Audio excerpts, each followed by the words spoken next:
Retire ചെയ്ത് പോകുന്നവരൊക്കെ വീണ്ടും വീണ്ടും അവിടെ കടിച്ചു തൂങ്ങുന്ന രീതിയിൽ ഒരു തോന്നൽ പോലും വരുന്നത്, കാരണം it's not fair also, especially cadre പോസ്റ്റുകൾ.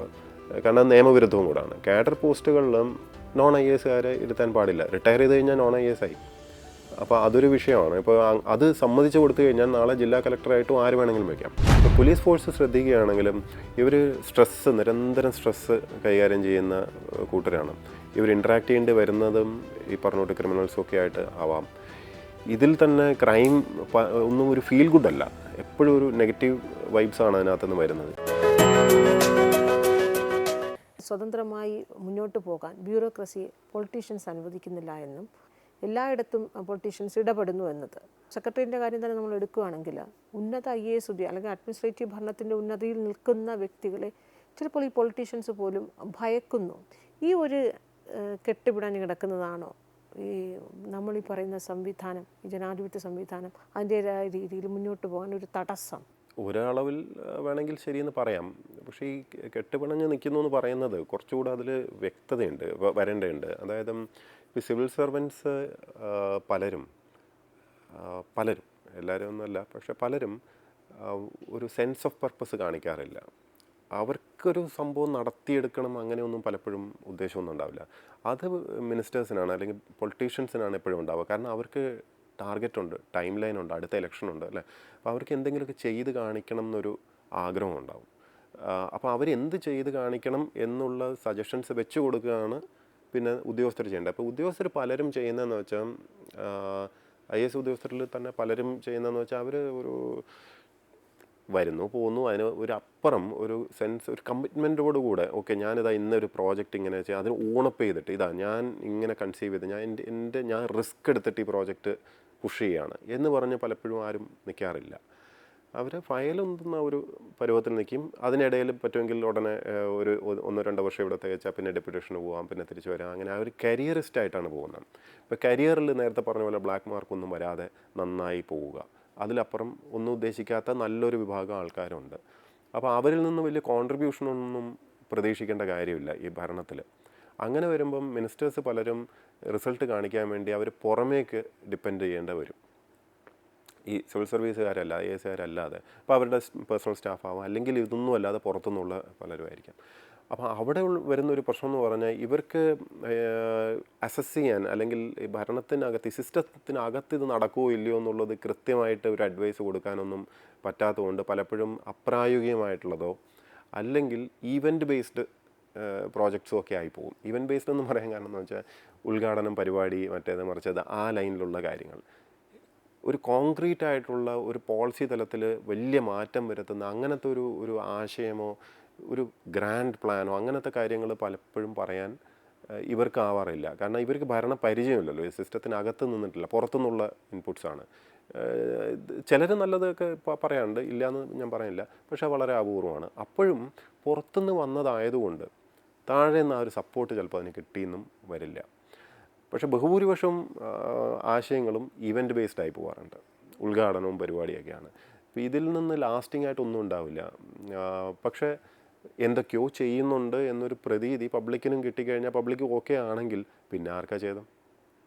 അപ്പോൾ ഞാൻ പറയട്ടെ, എപ്പോഴും എന്തെങ്കിലും ഒരു ഉദ്ഘാടനം പരിപാടി വയ്ക്കുന്നുണ്ട്, മേള വയ്ക്കുന്നുണ്ട്, അങ്ങനെയൊക്കെ ചെയ്തുകൊണ്ടിരുന്നു കഴിഞ്ഞാൽ ലൈവാണ്, മന്ത്രി എപ്പോഴും കാണുന്നുണ്ട്, പബ്ലിക്കിന് അത് മതിയെങ്കിൽ പിന്നെ അതുപോലെ, അതിലപ്പുറം എന്തിന് മെനക്കെടണം? അതാണ് ഇലക്ഷൻ ജയിക്കാൻ ബെസ്റ്റെങ്കിൽ അത് മതി, പബ്ലിക്കിന് അത് കൊടുത്താൽ മതി. മറിച്ച് നയപരമായിട്ടുള്ള വലിയ മാറ്റങ്ങൾ വരുത്തുന്ന സിസ്റ്റമാറ്റിക് ആയിട്ടുള്ള മേ ബി ഒരു 2-3 വർഷം എടുത്തിട്ടായിരിക്കും അതിൻ്റെ റിസൾട്ട് വരാൻ പോകുന്നത്. പക്ഷേ അത്തരത്തിലുള്ള കാര്യങ്ങൾ അങ്ങനത്തത് കൺസീവ് ചെയ്തിട്ട് ഓണപ്പ് ചെയ്യണം. ഇപ്പോൾ ഓഫീസേഴ്സ് പലരും ഓണപ്പ് ചെയ്യാറില്ലല്ലോ, ഒരു റെസ്പോൺസിബിലിറ്റി എടുത്തിട്ട്. ഇപ്പോൾ അനോണിമിറ്റി പറയാനുണ്ട്, ബ്യൂറോക്രസിയുടെ പണ്ടത്തെ ഒരു സംഭവമാണ് അനോണിമിറ്റി. ഇന്ന് ഒരു ചൂഷണം ചെയ്യുന്ന വാക്കാണ് അനോണിമിറ്റി എന്ന് പറഞ്ഞു കഴിഞ്ഞാൽ. ഏറ്റെടുക്കില്ല. നിങ്ങൾ ഈ തലയും മല എവിടെ നിന്നാണ് ഉറവിടം എന്നറിയാത്ത പല പ്രോജക്റ്റുകൾ ഇത് എവിടെ നിന്ന് വന്നു, ആര് കൺസീവ് ചെയ്തു, ഓണപ്പ് ചെയ്യില്ല. ഇത് ഓണപ്പ് ചെയ്യാൻ വേണ്ടി ഫ്രണ്ടിൽ നിൽക്കാൻ ഒരു ഓഫീസർ ഉണ്ടെങ്കിൽ അത് നടക്കുള്ളൂ. ഇപ്പം എല്ലാ നല്ല പ്രോജക്ട്സും അങ്ങനെ തന്നെയാണ് വന്നിരിക്കുന്നത്. നമ്മളിന്ന് കേരളത്തിൽ കാണുന്ന പോട്ടെ, ഇന്ത്യയിൽ തന്നെ നാഷണൽ ലെവലിൽ നടക്കുന്ന പല പ്രോജക്റ്റുകൾ ഇപ്പോൾ ആ ഒരു അപ്രോച്ചാണ് ഗവൺമെൻറ് ഓഫ് ഇന്ത്യ എടുത്തിരിക്കുന്നത്. മിക്ക പ്രോജക്ട്സിനും അത് ഐഡൻറ്റിഫൈ ചെയ്ത് കഴിഞ്ഞ് ഒരു ഡ്രൈവ് ചെയ്യാൻ വേണ്ടി ഒരു ഓഫീസറെ വെച്ച് അത് കൺസീവ് ചെയ്ത ആളെ തന്നെ ചിലപ്പോൾ പിടിച്ചങ്ങ് വയ്ക്കും. അപ്പോൾ അതിന് ഒരു റിസൾട്ട് ഓറിയൻറ്റഡ് ആയിട്ട് വരും. പല സംസ്ഥാനങ്ങളും ആ ഒരു അപ്രോച്ചാണ് എടുക്കുന്നത്. നമ്മളും അതിലോട്ട് വരുമായിരിക്കും. പക്ഷേ ആസ് ഓഫ് നൗ താങ്കൾ പറഞ്ഞ പോലത്തെ ഒരു പ്രശ്നമുണ്ട്. രണ്ടാമത്തേന്ന് പറഞ്ഞാൽ എല്ലാവരും നന്മ ചെയ്യാനും നല്ലത് ചെയ്യാനും പ്രോപ്പറായിട്ട് ചെയ്യാനും വേണ്ടി നിൽക്കുന്ന ആൾക്കാരൊന്നും അല്ല. അത് നമുക്കും അറിയാം. അത് രണ്ടിലാണ്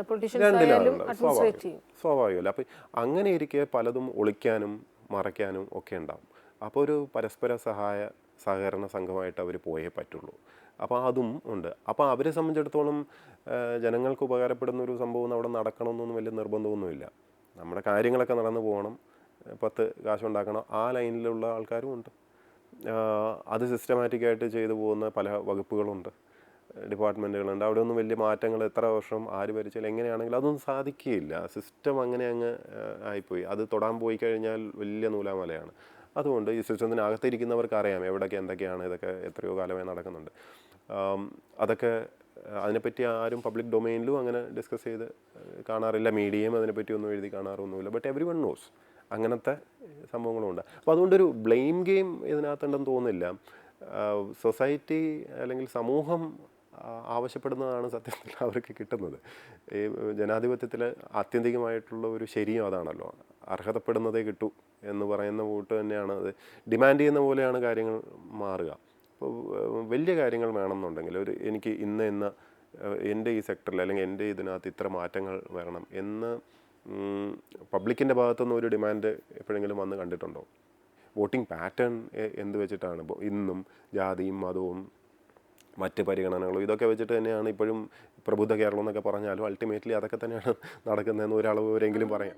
കേരളത്തിൽ നിന്നല്ല, ഇന്ത്യയിൽ തന്നെ പൊതുവെയുള്ള പലതിനെ പറ്റിയുള്ള കാഴ്ചപ്പാട്, ഇപ്പോൾ കറപ്ഷൻ നല്ലൊരു ഉദാഹരണമാണ്. കറപ്ഷനെ പറ്റി നമ്മൾ വെസ്റ്റേൺ കൺട്രീസിൽ ചോദിച്ചു കഴിഞ്ഞാൽ കറപ്ഷൻ കുറച്ചുകൂടെ സ്ട്രിഞ്ചൻ്റ് ആയിട്ടുള്ള ഡെഫിനേഷനാണ്. ഇപ്പോൾ നമ്മളൊരു ക്യൂ നിൽക്കുകയാണ്, KCBയിൽ ബില്ലടയ്ക്കാൻ വേണ്ടി ക്യൂ നിൽക്കുകയെന്ന് വിചാരിച്ചു. ഇപ്പം ഓൺലൈനൊക്കെ അടയ്ക്കാം, എന്നാലും ക്യൂ നിൽക്കുകയാണ്. ക്യൂ നിൽക്കുമ്പോൾ ഫ്രണ്ടിൽ കുറേ ആൾക്കാരുണ്ട്. അപ്പോൾ കൗണ്ടറിലിരിക്കുന്ന ആളെ എനിക്ക് പരിചയമുണ്ടെന്ന് വിചാരിച്ചു. ഞാൻ കൗണ്ടറിൽ പൈസ കൊടുത്തിട്ട് അടച്ചോണമെന്ന് പറഞ്ഞിട്ട് പോകുന്നതിൽ നമ്മുടെ ഇവിടെ വലിയ തെറ്റൊന്നും ആരും പറയില്ല. പരിചയമുള്ള ഒരാൾ സഹായിക്കുന്നു. ഇപ്പം ഞാൻ സർവീസ് കയറുമ്പോൾ നമ്മളെ ബന്ധുക്കളോ എന്തെങ്കിലും സഹായമോ കാര്യമോ എന്തെങ്കിലും ചോദിച്ചു കഴിഞ്ഞാൽ ഞാൻ ചെയ്യാൻ പറ്റില്ല എന്ന് പറഞ്ഞു കഴിഞ്ഞാൽ അവനൊരു സ്നേഹമില്ലാത്തവനാണ് എന്നാണ് പറയാൻ. നമ്മളിവിടെ സ്നേഹം പ്രകടിപ്പിക്കുന്ന ഇതിലൊക്കെയാണ്. സായിപ്പിൻ്റെ നാട്ടിലാണെങ്കിൽ ക്യൂ ലംഘിക്കുന്നത് പോലും കറപ്ഷനാണ്. നമ്മളീ പറയുന്ന ബന്ധുസ്നേഹം അല്ലെങ്കിൽ ഒരു സഹായം എന്നൊക്കെ പറയുന്നത് പോലും റൂൾ ബൗണ്ടായിട്ടുള്ള അതിൽ നിന്നുള്ള വ്യതിചലനമാണ്. അതൊന്നും ശരിയല്ല എന്നേ പറയുള്ളൂ. അപ്പം ഇങ്ങനത്തെ കാഴ്ചപ്പാടുള്ളൊരു സമൂഹത്തിൽ ആർക്കാണ് വോട്ട് ചെയ്യേണ്ടത്? എൻ്റെ കാര്യം ചെയ്തു തരാൻ കപ്പാസിറ്റി ഉള്ള ആൾ, എനിക്ക് പരിചയമുള്ള ഒരാൾ, എനിക്ക് വേണ്ടി വിളിച്ചു പറയാൻ പറ്റുന്ന ഒരാൾ, അങ്ങനെയൊക്കെ കൺസിഡർ ചെയ്തിട്ടാണ് വോട്ട് ചെയ്യാൻ പോകുന്നത്. അങ്ങനെ ഇറങ്ങി പുറപ്പെട്ട് കഴിയുമ്പോൾ അല്ലാതെ ഫാക്ച്വലി നോക്കി വളരെ ഒബ്ജക്റ്റീവായിട്ട് ഇവിടെ ഇതിനെപ്പറ്റിയുള്ളൊരു കാഴ്ചപ്പാടുണ്ടോ, മൊത്തത്തിലുള്ളൊരു വികസനത്തെ പറ്റിയൊക്കെ ഒരു വ്യൂ ഉണ്ടോ, ഇതൊന്നും നോക്കിയിട്ടൊന്നുമല്ല. ടു ദ എക്സ്റ്റെൻറ്റ് ഒന്ന് ആലോചിച്ച് നോക്കൂ, നമ്മൾ അസംബ്ലിയിലേക്കും പാർലമെൻറ്റിലേക്കും ശരിക്കും തിരഞ്ഞെടുത്ത് അംഗങ്ങളെ അയക്കുന്നത് അവർ നിയമം നിർമ്മിക്കാൻ വേണ്ടിയാണ്. നിയമനിർമ്മാണം അതാണ് അവരുടെ പ്രൈമറി ജോബ്. പക്ഷേ നിയമം നിർമ്മിക്കാനുള്ള അറിവോ കഴിവോ അങ്ങനെയുള്ള അല്ലെങ്കിൽ ജനങ്ങളുടെ ഒരു പൾസ് എടുത്തിട്ട് അവിടെ പോയി ഒരു നിയമം നിർമ്മിക്കുമ്പോൾ അതിനകത്തൊരു കോൺട്രിബ്യൂഷൻ എന്താണ്, അതൊക്കെയാണ് യഥാർത്ഥത്തിൽ നോക്കുക. നമ്മളതല്ല നോക്കാറുള്ളത്. നമ്മൾ നോക്കുന്നത് നമ്മളെ പ്രാദേശികമായിട്ടുള്ള വികസനം എന്ത് കൊണ്ടുവരാൻ പറ്റും, ഇവിടെ റോഡ് വരുമോ മറ്റേത് വരുമോ, ഇതൊക്കെ MLAയുടെയോ MP യുടെയോ ജോലിയായിട്ടാണ് പൊതുജനം ധരിച്ചു വച്ചിരിക്കുന്നത്. യഥാർത്ഥത്തിൽ അത് അവരുടെ ജോലിയാണോ? നമ്മൾ പക്ഷേ അതൊക്കെ അടിച്ചേൽപ്പിച്ചു. ഇപ്പോൾ തിരിച്ച് പറഞ്ഞാൽ ആരും സമ്മതിക്കില്ല. ഇപ്പോൾ എല്ലാവരും വിശ്വസിക്കുക MP യുടെയും MLAയുടെയും ജോലി എന്ന് പറഞ്ഞാൽ പ്രാദേശികമായിട്ടുള്ള കോൺസ്റ്റിറ്റ്യുവൻസിയുടെ ഡെവലപ്മെൻ്റ് ആണ് മെയിൻ ജോലി എന്നാണ്. ഈ MP ലാഡ്സും MLA ലാഡ്സും ഇതൊക്കെ വന്നതിന് ശേഷം പ്രത്യേകിച്ചും ഇത് ശരിക്കും ഭരണഘടന ചോദ്യം ഉണ്ടായിരുന്നു. ഒരു കേസും ഇതൊക്കെ ഉണ്ടായിരുന്നതാണ് സുപ്രീം കോർട്ടിൽ. കാരണം ലെജിസ്ലേച്ചർ ഒരു തരത്തിൽ എക്സിക്യൂട്ടീവിൻ്റെ ഡൊമൈനിലോട്ട് കയറുകയാണ്. ഇത്തരം വർക്കുകൾ ഐഡൻറ്റിഫൈ ചെയ്തിട്ട് ഒരു MP യോ MLA യോ പറയുമ്പോഴേ, എന്ന് മാത്രമല്ല സിറ്റിംഗ് MPക്കോ MLAക്കോ ഒരു അഡ്വാൻറ്റേജ് കിട്ടുകയാണ്. അവിടെ പുതുതായിട്ട് ഒരാൾ വരുമ്പോൾ അയാൾക്ക് പറയാനൊന്നുമില്ലല്ലോ. അപ്പോൾ ഇതൊക്കെ കോടതിയിലൊക്കെ പോയതാണ്. പക്ഷേ അതൊന്നും നിന്നില്ല ഫോർ വാട്ട് എവർ റീസൺ. പക്ഷേ അതിൻ്റെ കോൺസെപ്ച്വലി ഒന്ന് ആലോചിച്ച് നോക്കൂ. നമ്മുടെ പ്രയോറിറ്റി ഒരു നിയമനിർമ്മാണത്തിൽ നിന്ന് ഇവരെ നിയമം നിർമ്മിക്കാൻ നമ്മൾ അനുവദിക്കുന്നില്ല. നല്ല കഴിവുള്ള ആൾക്കാരായിരിക്കാം, പക്ഷെ അവരെ നമ്മൾ കൂടുതൽ സമയം വിനിയോഗിക്കുന്നത് ഇതിനൊക്കെ എന്ന് മാത്രമല്ല, കല്യാണത്തിന് പോകണം, മരണത്തിന് പോകണം, ഇതൊക്കെയാണ് പ്രയോറിറ്റി. ഇതിനൊക്കെ പോവാത്ത ഒരാളെ നമ്മളിവിടെ കണ്ടിട്ടില്ല എന്ന് പറഞ്ഞു കഴിഞ്ഞാൽ പോയില്ലേ. അപ്പോൾ നമ്മൾ വോട്ട് ചെയ്യുന്നത് ഒരു പൗരൻ എന്നുള്ള നിലയ്ക്ക് നമ്മുടെ പ്രയോറിറ്റി ഇങ്ങനെയൊക്കെ ആകുമ്പം അതിനനുസരിച്ചുള്ളൊരു സിസ്റ്റമാണ് വരിക. അതിനനുസരിച്ച് എന്നിട്ടെല്ലാം പെർഫെക്റ്റ് ആവണം നമ്മൾ വാശി പിടിച്ചാൽ നടക്കുമോ? പക്ഷേ താങ്കൾ പറഞ്ഞതുപോലെ ഈ പൊളിറ്റീഷ്യൻസും അഡ്മിനിസ്ട്രേഷനും തമ്മിലൊരു സഹായ സഹകരണ സംഘമായി പ്രവർത്തിക്കുന്നത് കൊണ്ടാവുമോ ക്രൈമിന് തുല്യമായ അപചയങ്ങൾ ഉണ്ടായിട്ട് പോലും അതിൽ കൃത്യമായൊരു ഇടപെടൽ നടത്താൻ ഈ രാഷ്ട്രീയ നേതൃത്വത്തിന് കഴിയാതെ പോകുന്നത് അതുകൊണ്ടായിരിക്കുമോ? പറയാന്ന് വെച്ചാൽ ഗവൺമെൻറ്റിൻ്റെ ഒരു പേസ് ഓഫ് ഓപ്പറേഷൻ അറിയാമല്ലോ, അല്ല പതുക്കെയാണ് സർക്കാർ കാര്യം മുറ പോലെ എന്നാണല്ലോ. അപ്പം അതിൽ നടപടിയൊക്കെ വരും എന്നാണ് എൻ്റെ ഒരു വിശ്വാസം. വരേണ്ടതാണ്. കാരണം ഇത് ക്രൈമിൻ്റെ ഒരു പ്രത്യേകത എന്ന് പറഞ്ഞു കഴിഞ്ഞാൽ എങ്ങനെയൊക്കെ മൂടി വെച്ച് കഴിഞ്ഞാലും ക്രൈം അത് ഉണ്ട് എന്ന് ഒരാൾക്ക്, നിയമം അറിയാവുന്ന ഒരാൾക്ക് അത് മനസ്സിലായിട്ടുണ്ടെങ്കിൽ അതിൻ്റെ കോൺസിക്വൻസ് അവിടം വരെ അത് എത്തിക്കാനുള്ള സിസ്റ്റം ഇപ്പോൾ ഉണ്ട് ഇന്ത്യയിൽ. നമ്മൾ അണ്ടർ എസ്റ്റിമേറ്റ് ചെയ്യാൻ പാടില്ലാത്തതെന്ന് പറഞ്ഞാൽ ജുഡീഷ്യറിയാണ്. ജുഡീഷ്യറി ഇന്നും ഇവിടെ ഉണ്ട്. നിയമം അറിയാവുന്നവരാണത് നടപ്പിലാക്കുന്നത്. കൃത്യമായ തെളിവുകളും ഇതുമൊക്കെ ആയിട്ട് ഹാജരാക്കുകയാണെങ്കിൽ അതിനകത്ത് നടപടി ഉണ്ടാവുക തന്നെ ചെയ്യും. ഒരു നേരായ വഴിയിൽ, യൂഷ്വൽ വഴിയിലൂടെ അല്ലെങ്കിൽ വേറെ ടേക്കപ്പ് ചെയ്യാനുള്ള പ്രൈവറ്റ് കംപ്ലയിൻറ്റ്, അങ്ങനെയൊക്കെയുള്ള ഇഷ്ടം പോലെ സാധ്യതകൾ ഉള്ള ഒരു സിസ്റ്റമാണ് നമ്മുടെ ഇന്ത്യയിലുള്ള നീതിന്യായ വ്യവസ്ഥ. ഇന്നും ഏറെക്കുറെയൊക്കെ സിസ്റ്റമാറ്റിക്കായിട്ട് തുടരുന്നുണ്ട്. അവിടെ അപജയങ്ങളൊന്നും ഇല്ല എന്നല്ല, പക്ഷേ സ്റ്റിൽ എനിക്കൊരു ബയസ് ഉണ്ടാവുമല്ലോ ഒരു ലോ ഗ്രാജുവേറ്റ് എന്നുള്ള നിലയ്ക്ക്. I have a lot of bias. ഞാൻ ഇപ്പോൾ ഈ സിവിൽ സർവീസ് അല്ലായിരുന്നെങ്കിൽ ഞാൻ എടുക്കുമായിരുന്ന ഒരു ലീഗൽ പ്രൊഫഷൻ ആയിരുന്നു. ലോയും ജുഡീഷ്യൽ സൈഡിലോട്ടൊക്കെ പോകണം. അന്ന് ജുഡീഷ്യൽ സർവീസ് എഴുതാൻ ശരിക്കും എത്രയോ വർഷത്തെ പ്രാക്ടീസ് വേണമായിരുന്നു. ഇപ്പോൾ എടുത്ത് മാറ്റി. ഇല്ലെങ്കിൽ പ്രോബ്ലം ഞാൻ ആ റൂട്ട് പിടിച്ചേനെ. ഈ പലപ്പോഴും താങ്കൾ സൂചിപ്പിച്ചതുപോലെ സർക്കാരിന് അല്ലെങ്കിൽ ഭരണകൂടത്തിന് ഒബീഡിയൻ്റ് ആയിരിക്കുന്ന ഒരുപാട് IAS IPS ഉദ്യോഗസ്ഥരെ നമ്മൾ കണ്ടുകൊണ്ടേയിരിക്കുന്നു. ഇവരൊരു പക്ഷേ സർവീസ് കഴിഞ്ഞതിന് ശേഷം, വിരമിച്ച ശേഷവും സുപ്രധാന പദവികൾ ഇവരെ തേടിയെത്തുകയും ചെയ്യുന്നു. വിരമിച്ച ശേഷവും ഇങ്ങനെ ഒരു നേട്ടം തങ്ങളെ കാത്തിരിക്കുന്നുവെന്ന് മനസ്സിൽ കണ്ടുകൊണ്ട് ആ ഒരു ദീർഘവീക്ഷണത്തോടുകൂടി ഒബീഡിയൻ്റായി കഴിയുന്ന ഉദ്യോഗസ്ഥർ, അങ്ങനെ ഒരു മെസ്സേജും കൂടി അതിലൂടെ കിട്ടുന്നില്ലേ? ഒബീഡിയൻ്റ് ആവുന്നതിൽ വലിയ വിരോധമില്ല. സബ്സർവിയൻ്റ് ആവാതിരുന്നാൽ മതി, സർവേയിലാവാതിരുന്നാൽ മതി, ഇല്ലീഗലായിട്ടുള്ള കാര്യങ്ങൾ ചെയ്യാതിരുന്നാൽ മതി. ഇപ്പോൾ ഈ റിട്ടയർമെൻറ്റിന് ശേഷവും എങ്ങനെയും സർവീസിൽ എന്തെങ്കിലും ഒരു പദവി വേണം എന്ന് പറഞ്ഞ് ആഗ്രഹിച്ച് തുടരുന്നത്, പീപ്പിൾ ആർ ഡിഫറെൻറ്റ്. ആവണ്ടെന്ന് ഞാൻ പറയുന്നില്ല. പക്ഷേ എനിക്ക് തോന്നിയിട്ടുള്ളൊരു കാര്യം എന്ന് പറഞ്ഞാൽ ഈ IAS ഒരു പ്രൊഫഷനായി കാണാതെ, IAS നേരത്തെ പറഞ്ഞല്ലോ ഒരു എന്തോ സമുന്നതമായ ഒരു സംഭവമാണ്, ആനയാണ് ചേനയാണ്, അപ്പോൾ അതിനകത്ത് കയറി കഴിഞ്ഞാൽ എന്തോ ആണ്. അങ്ങനെ സർവീസിൽ വന്ന, പരീക്ഷ എഴുതി വന്ന ആൾക്കാരായിരിക്കാം കൂടുതലും. അവർക്ക് ഇതിൻ്റെ പുറത്തൊരു ജീവിതം സങ്കല്പിക്കാൻ പറ്റാത്തതുകൊണ്ടും ആയിരിക്കാം. ഗവൺമെൻറ്റിൻ്റെ ആ ഒരു ആനുകൂല്യങ്ങൾ കൈപ്പറ്റിക്കൊണ്ട് ഒരു വണ്ടിയും വെള്ളവും സിസ്റ്റവും ഇതൊക്കെ ഉണ്ടല്ലോ, ഇതിനകത്ത് ജീവിക്കുമ്പോൾ ഓക്കെ, പുറത്ത് വന്നാൽ ചിലപ്പോൾ ഈ വെള്ളത്തിൻ്റെ പുറത്ത് മീൻ വന്ന പോലെ പടഞ്ഞു പോകുന്നതുകൊണ്ടും ആയിരിക്കാം.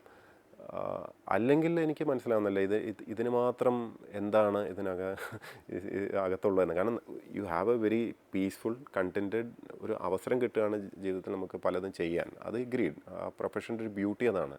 പക്ഷെ അത് കഴിഞ്ഞാൽ പിന്നെ യങ്സ്റ്റേഴ്സ് വരെയല്ലേ, അവർക്ക് അവസരം കൊടുക്കുക, അവർക്ക് സമയം കൊടുക്കുക, അവർക്ക് അറിയാം.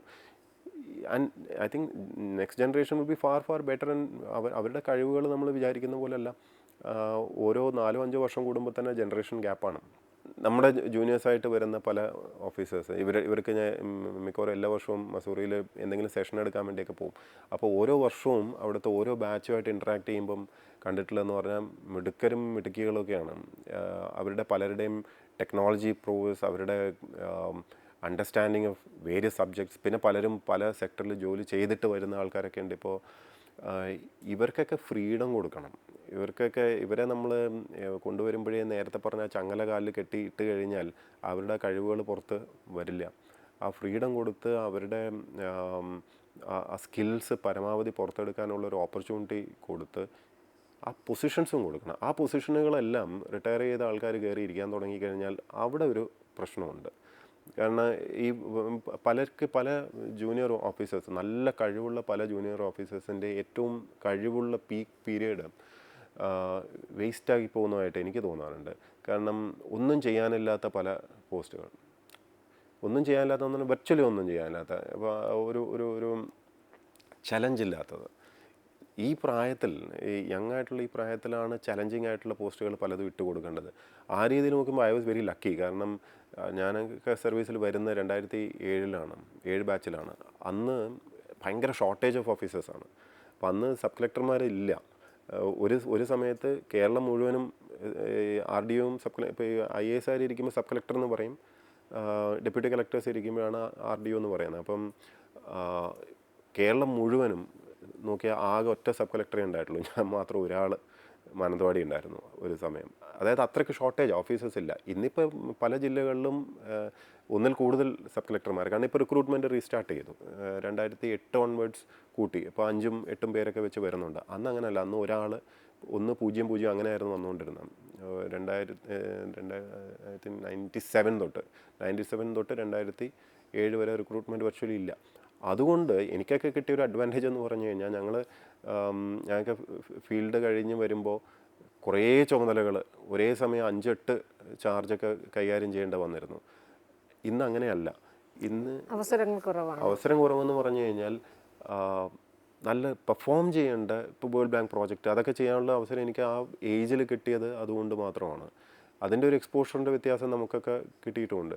ഇപ്പോൾ വരുന്ന ഇത്രയും കഴിവുള്ള കുട്ടികളുടെ ആ ഒരു ഏറ്റവും പ്രൊഡക്റ്റീവായിട്ടുള്ള ഏജ് ഉണ്ടല്ലോ, ആ സമയം നമ്മൾ എക്സ്ട്രാക്ട് ചെയ്യുന്ന രീതിയിൽ കുറച്ചുകൂടെ ശ്രദ്ധിക്കാൻ പറ്റിയിരുന്നെങ്കിൽ ദാറ്റ് വുഡ് ബി ബെറ്റർ എന്ന് എനിക്ക് തോന്നാറുണ്ട്. അവിടെയൊക്കെ ഇതൊരു വിഘാതമാണ്. റിട്ടയർ ചെയ്ത് പോകുന്നവരൊക്കെ വീണ്ടും അവിടെ കടിച്ചു തൂങ്ങുന്ന രീതിയിൽ ഒരു തോന്നൽ പോലും വരുന്നത്. കാരണം it's not fair also, especially cadre പോസ്റ്റുകൾ. കാരണം നിയമവിരുദ്ധവും കൂടാണ്. കാഡർ പോസ്റ്റുകളിലും അത് IAS അസോസിയേഷൻ ഒരു കേസും ഒക്കെ ഫയൽ ചെയ്തിട്ടുള്ളതാണ്. കാഡർ പോസ്റ്റുകൾ നമ്മുടെ കാഡർ റൂൾസ് പ്രകാരം, കാഡർ റൂൾ ഉണ്ടാക്കിയിരിക്കുന്ന ഓൾ ഇന്ത്യ സർവീസ് ആക്ടിൻ്റെ കീഴിലാണ്. അപ്പോൾ അതിൻ്റെ കീഴിൽ പറഞ്ഞിരിക്കുകയാണ്, കാഡർ പോസ്റ്റായിട്ട് നോട്ടിഫൈ ചെയ്തിരിക്കുന്ന ആ പോസ്റ്റുകളിൽ non-IAS ഇരുത്താൻ പാടില്ല. റിട്ടയർ ചെയ്ത് കഴിഞ്ഞാൽ non-IAS ആയി. അപ്പോൾ അതൊരു വിഷയമാണ്. ഇപ്പോൾ അത് സമ്മതിച്ച് കൊടുത്തു കഴിഞ്ഞാൽ നാളെ ജില്ലാ കളക്ടറായിട്ടും ആര് വേണമെങ്കിലും വയ്ക്കാം. ആ ഒരു വഴിയെ പോകുന്ന ഒരാളെയും നമ്മൾ പിടിച്ചിട്ട് ശരി ഇയാൾ നാളെ തൊട്ട് ജില്ലാ കളക്ടർ എന്ന്. അത് കാഡർ പോസ്റ്റ് എന്ന് പറഞ്ഞതുകൊണ്ട് മാത്രമാണ് അവിടെ IAS വെക്കുന്ന ഒരു സാഹചര്യം വരുന്നത്. അപ്പോൾ ഇതൊക്കെ വീണ്ടും പറയാമെങ്കിൽ ഡീറ്റെയിൽ ആയിട്ട് കുറേ പറയാനുണ്ട്. പക്ഷേ റൂൾ തെറ്റിച്ചുകൊണ്ടുള്ള കാര്യങ്ങൾ പരമാവധി ചെയ്യാതിരുന്നാൽ തന്നെ ഭരണപരമായിട്ടുള്ള കാര്യങ്ങളും നേരെ ചൊവ്വേ പോവും. റൂൾ ഓഫ് ലോ, കോൺസ്റ്റിറ്റ്യൂഷൻ ഇതൊക്കെ മിനിമം എന്താ പറയുക വയലേറ്റ് ചെയ്യാതിരുന്നാൽ തന്നെ എനിക്ക് തോന്നുന്നു മിക്ക പ്രശ്നങ്ങളും പരിഹരിക്കപ്പെട്ട് പോകേണ്ടതാണ്. ഈ ആഭ്യന്തര വകുപ്പിനെ കുറിച്ച് വലിയ രീതിയിൽ, പ്രത്യേകിച്ച് ക്രൈം, ക്രമസമാധാനം, പോലീസ് തന്നെ പ്രതിസ്ഥാനത്ത് നിൽക്കുന്ന കേസുകൾ, ആ രീതിയിൽ നിരന്തരം വാർത്തകൾ വന്നുകൊണ്ടേയിരിക്കുന്നു. താങ്കൾ മുൻ സർക്കാരിൻ്റെ കാലത്ത് ആ വകുപ്പ് താങ്കൾ വളരെ ഗൗരവപൂർവ്വം കൈകാര്യം ചെയ്യുന്നത് കൊണ്ട് തന്നെയും അതിനെ താങ്കൾ എങ്ങനെയാണ് ഇതിനെയൊക്കെ വിലയിരുത്തുന്നത്? പൊതുവേ ഒരു കാര്യം പറയാം. ഈ ആഭ്യന്തര വകുപ്പിൻ്റെ ഒരു പ്രത്യേകത എന്ന് പറഞ്ഞു കഴിഞ്ഞാൽ അവിടെ എപ്പോഴും നെഗറ്റീവ് ന്യൂസേ വരുള്ളൂ. അവിടെ ഇപ്പം നടക്കാതെ പോയ കൊലപാതകങ്ങൾ അല്ലെങ്കിൽ ഒഴിവാക്കപ്പെട്ട പീഡനങ്ങൾ അങ്ങനെ ഒരു കണക്കില്ല. മോഷണങ്ങൾ ഒഴിവാക്കപ്പെട്ടതിൻ്റെ ലിസ്റ്റ് ഇല്ലല്ലോ, നടന്നതിൻ്റെ മാത്രമേ ഉണ്ടാവുള്ളൂ. അപ്പോൾ എപ്പോഴും ഒരു നെഗറ്റിവിറ്റി ഉണ്ടാവും. അതിൽ എണ്ണം നോക്കിയിട്ട് നമുക്ക് ജഡ്ജ് ചെയ്യാൻ പറ്റുകയില്ല. കാരണം അതിന് പല റീസൺസ് ഉണ്ടാവും. ഇതൊരു ലാബ് സിറ്റുവേഷൻ അല്ലല്ലോ, ഇതൊരു സമൂഹത്തിൽ നടക്കുന്ന കാര്യങ്ങളാണ്. അത് പല ഫാക്ടേഴ്സ്, പല കാര്യങ്ങൾ പലതും ഉണ്ടാവും അതിനകത്ത്.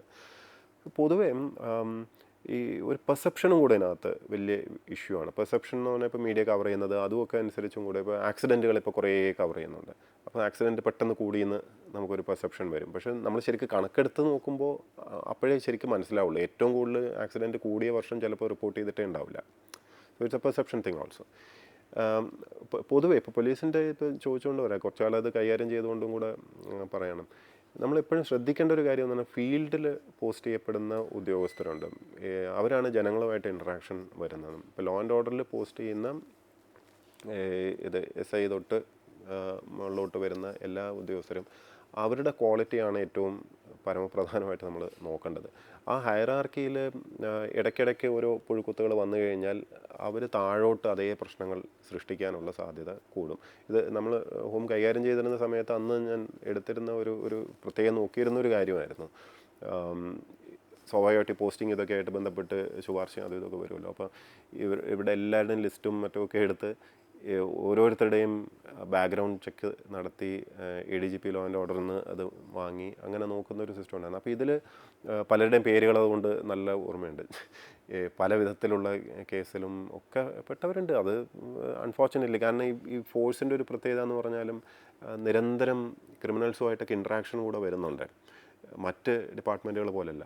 അപ്പോൾ ഇതിൽ കുറേ പേരെങ്കിലും സ്വാധീനിക്കപ്പെടാനുള്ള സാധ്യതകളും ഉണ്ട്. കാരണം അവരുടെ ജോലിയുടെ ഭാഗമായിട്ട് ഇൻട്രാക്ഷൻ വരികയാണ്, ഇൻഹിബിഷൻസും പതുക്കെ കുറയും. അപ്പോൾ ഇതിനകത്ത് കുറേ ഒരു ക്രിമിനൽ സൈക്കോളജി സംബന്ധമായിട്ടുള്ള കുറേ കാര്യങ്ങളുണ്ട്. ഇതിനകത്ത് ട്രെയിനിങ്ങിനൊക്കെ വളരെയധികം ഇമ്പോർട്ടൻസ് ഉള്ള ഒരു ഡിപ്പാർട്ട്മെൻറ്റാണ്. അപ്പോൾ പതുക്കെ സ്വാധീനിക്കപ്പെടുന്നതിനെ നമ്മൾ തടയാൻ സാധിക്കണം. അപ്പോൾ അതിനനുസരിച്ച് റൊട്ടേറ്റ് ചെയ്തുകൊണ്ടിരിക്കാൻ സാധിക്കണം, ഈ പോസ്റ്റിങ്ങുകൾ അതിനനുസരിച്ച് മാറ്റാൻ സാധിക്കണം. പിന്നെ സ്ക്രൂട്ടിനി, ഒരു സീറോ ടോളറൻസ് പല കാര്യങ്ങളിലും കൊണ്ടുവരേണ്ടതായിട്ടുണ്ടാവും. ചിലരെ പിന്നെ നമുക്ക് നന്നാക്കി എടുക്കാൻ പറ്റില്ല എന്ന് മനസ്സിലാക്കി കഴിഞ്ഞാൽ അവരെ ഫീൽഡ് പോസ്റ്റിംഗ് കൊടുക്കാതിരിക്കുക എന്നുള്ളത് നോക്കേണ്ടി വരും. ഇതൊക്കെയാണ് നമുക്ക് ആകെ ചെയ്യാൻ പറ്റുന്നത്. ഇപ്പോൾ ഒരു ഇതൊക്കെ നോക്കുന്നുണ്ടാവുമായിരിക്കും, അതൊക്കെ ശരിയാവുമെന്ന് വിചാരിക്കാം. ഞാൻ അതിനകത്തൊരു ജഡ്ജ്മെൻറ്റ് പാസ്സാക്കാനോ അല്ലെങ്കിൽ ഇപ്പോഴത്തെ ഇതിനെപ്പറ്റി അങ്ങനെയൊന്നും പറയാൻ ഞാൻ ആളല്ല. കാരണം I am not privy to any information.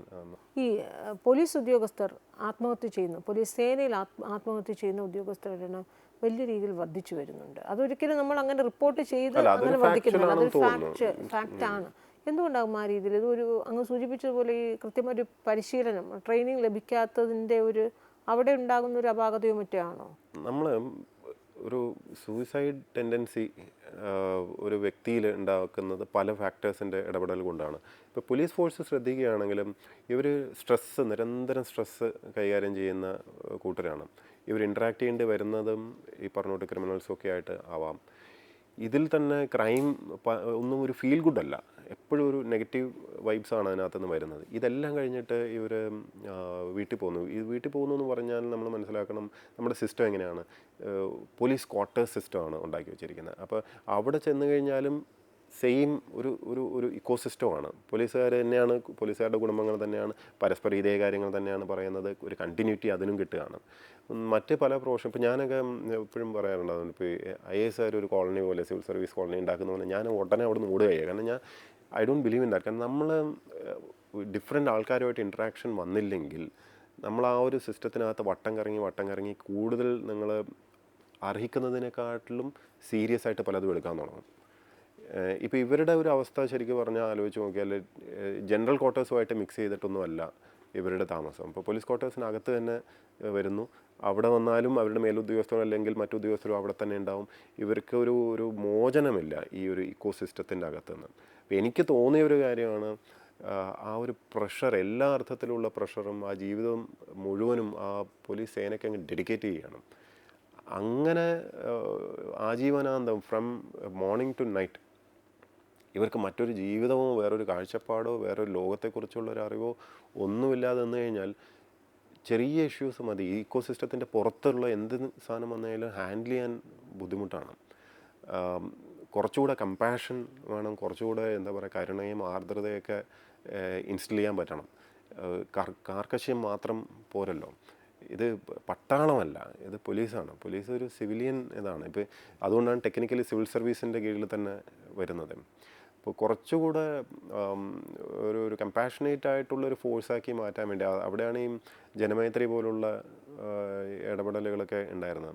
അതുപോലെ SPC ഇങ്ങനത്തെ കുറച്ചുകൂടെ ഒരു ഹ്യൂമെയിൻ നേച്ചർ കൊണ്ടുവരുന്ന കാര്യങ്ങൾക്ക് കൂടുതൽ ഇമ്പോർട്ടൻസ് കൊടുത്തിട്ടുണ്ടെങ്കിൽ may be it will work out better. പക്ഷേ മോസ്റ്റ് ഇമ്പോർട്ടൻ്റ്ലി ഇൻഡിവിജ്വൽ ഡിഫറൻസും ഓരോരുത്തർക്കും അവരുടേതായ പ്രശ്നങ്ങളുണ്ടാവും, അവരുടേതായ ഇഷ്യൂസ് ഉണ്ടാവും.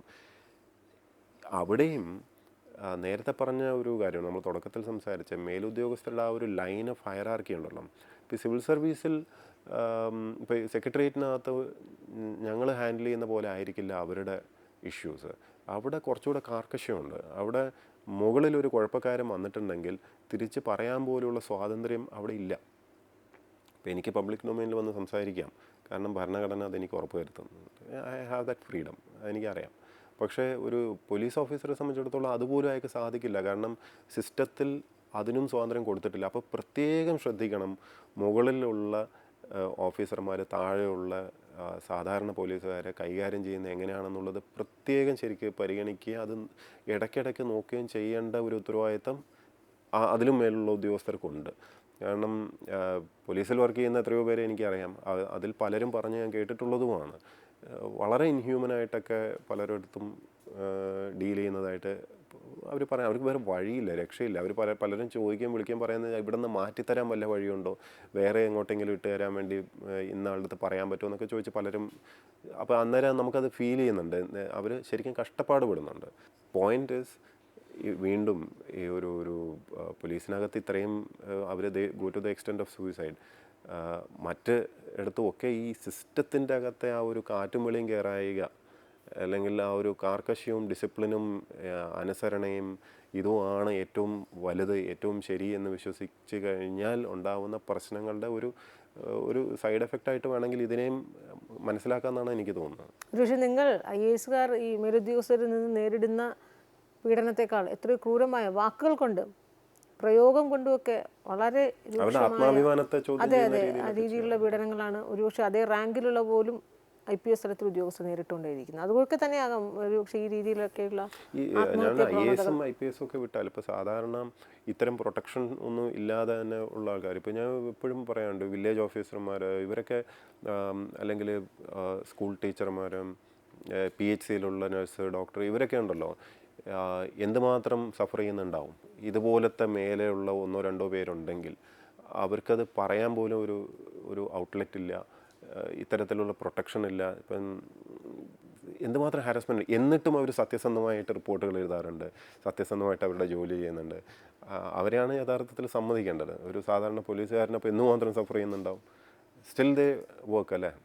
അപ്പോൾ അതാണ് നമ്മൾ യഥാർത്ഥത്തിൽ അപ്രീഷിയേറ്റ് ചെയ്യേണ്ടത്. ഇപ്പോൾ സർക്കാർ ഉദ്യോഗസ്ഥരെ എല്ലാവരെയും നമ്മൾ, ഇപ്പം പബ്ലിക്കിന് ഒരു കാഴ്ചപ്പാടുണ്ട്, എല്ലാം സുഖിച്ചങ്ങ് ജീവിക്കുകയാണ്. ആക്ച്വലി അങ്ങനെയൊന്നും അല്ല കേട്ടോ. ഇതിന് ഒരു ചെറിയ വിഭാഗമാണ് ഭയങ്കരമായിട്ട് പണിയെടുക്കുന്നത്, എല്ലാ അർത്ഥത്തിലും സഫർ ചെയ്ത് പണിയെടുക്കുന്ന നല്ലൊരു ഒരു സെഗ്മെൻ്റ് ഉണ്ട്. അവരുടെ വേദന, അവരുടെ പ്രശ്നങ്ങളൊന്നും ആരും അറിയാറുമില്ല, പറയാറുമില്ല. അത് പറഞ്ഞാൽ പോലും ബാക്കിയുള്ള ഏതെങ്കിലും കുഴപ്പക്കാരനെ ചൂണ്ടിക്കാണിച്ചിട്ട് നിങ്ങളുടെ കൂട്ടരല്ലേ എന്നാണ് പറയാം. ഒരു ആരും എംപതൈസ് ചെയ്യാൻ ഇല്ലാത്ത you actually feel sad for them. അങ്ങനെയും യാഥാർത്ഥ്യങ്ങളുണ്ട്. ഇങ്ങനെ ഒരു അനിശ്ചിതത്വം നിലനിൽക്കുന്ന ഒരു സാഹചര്യത്തിൽ എപ്പോഴെങ്കിലും തോന്നിയിരുന്നോ, ഏതെങ്കിലും നിമിഷത്തിൽ ഒന്നും വേണ്ടിയിരുന്നില്ല, മറ്റുള്ളവരെ പോലെ അങ്ങ് പോയാൽ മതിയായിരുന്നു എന്ന് എപ്പോഴെങ്കിലും എവിടെയെങ്കിലുമൊക്കെ ഒരു ചിന്ത? എന്ത് വേണ്ടിയിരുന്നില്ല എന്നാണ് നമുക്കിതിനകത്ത് ചോയ്സ് ഇല്ല. കാരണം ഞാനിപ്പോൾ എടുത്ത ഡിസിഷൻസ്, ഫയലിൽ എഴുതിയ നോട്ടുകൾ, അതല്ലാതെ വേറൊന്നും എനിക്ക് എഴുതാൻ അറിയില്ല. എനിക്ക് അങ്ങനെ എഴുതാൻ പറ്റുള്ളൂ. ഇപ്പം മേലുദ്യോഗസ്ഥൻ പറഞ്ഞു എന്ന് വിചാരിച്ചിട്ട് അദ്ദേഹത്തിൻ്റെ ഇംഗിതത്തിനനുസരിച്ച് വേറെ എഴുതി അത് എന്തായാലും ഞാൻ ചെയ്യില്ല. ഇനിയും എത്ര അവസരം തന്നാലും ഞാൻ ചെയ്യില്ല. എന്തായാലും എല്ലാവിധ ആശംസകളും. ഇനിയും മികച്ച രീതിയിൽ കരിയറും പ്രൊഫഷനും ഒക്കെ മുന്നോട്ട് കൊണ്ടുപോകാൻ സാധിക്കട്ടെ എന്ന് ആശംസിക്കുന്നു. ഇത്രയും സമയം വാക്കും മറുവാക്കുമായി സഹകരിച്ചതിന് നന്ദി.